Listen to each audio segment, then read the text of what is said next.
ही में world bank ने एक रिपोर्ट जारी की है जो दावा करती है कि भारत दुनिया का चौथा सबसे समान देश है। मतलब भारत में अमीर और गरीब के बीच का फर्क कम हो रहा है और ज्यादा से ज्यादा लोग गरीबी रेखा से ऊपर आ रहे हैं।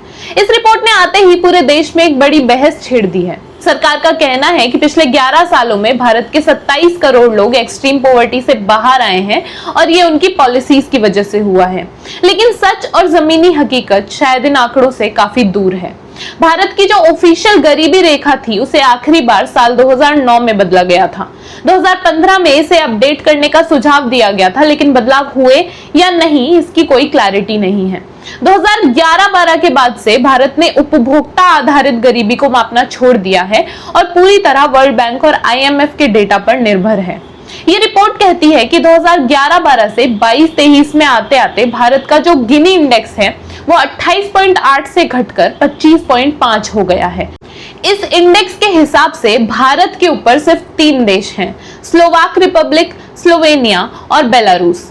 अब गिनी इंडेक्स जो है वो आर्थिक असमानता को नापने का एक स्केल है जिसकी वैल्यू 0 से 100 के बीच में होती है। जिस देश में आर्थिक असमानता जितनी ज्यादा होगी उसका इंडेक्स 100 से उतना ही पास होगा। यानी 0 का मतलब है कि देश का हर आदमी आर्थिक रूप से बराबर है और 100 का मतलब है कि उस देश में सबसे ज्यादा आर्थिक असमानता है। भारत का स्कोर इसमें 25.5 है जो मॉडरेटली लो इनइक्वालिटी की श्रेणी में आता है। वर्ल्ड बैंक ने हाल ही में गरीबी रेखा को प्रतिदिन $2.25 से बढ़ाकर $3 कर दिया है, जिसके हिसाब से भारत का पॉवर्टी रेट 27.12% से घटकर 5.25% हो गया है। यानी लगभग 17 करोड़ लोग गरीबी रेखा से ऊपर आए हैं। अब $3 का मतलब यहाँ पर 257 रुपए नहीं बल्कि 60 रुपए है, क्योंकि इसे परचेजिंग पावर पैरिटी के आधार पर कैलकुलेट किया जाता है और नए आए एस्टिमेट से एक PPP डॉलर की कीमत 20 रुपए है। यानी हमारे देश में अगर कोई आदमी दिन का 60 रुपए खर्च करता है तो वो गरीबी रेखा से बाहर है।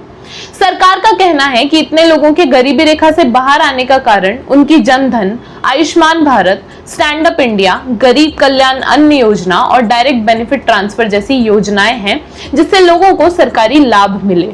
लेकिन विपक्ष का दावा है कि इन सरकारी आंकड़ों में कई खामियां हैं और असल में गरीबी और असमानता का दर इससे कहीं ज्यादा है।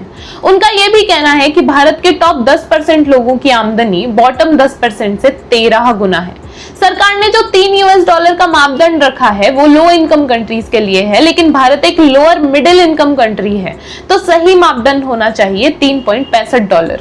और अगर गरीबी रेखा की दर को $3.65 रखा जाए तो भारत की 28.1% आबादी 2022 में इस दर से नीचे थी।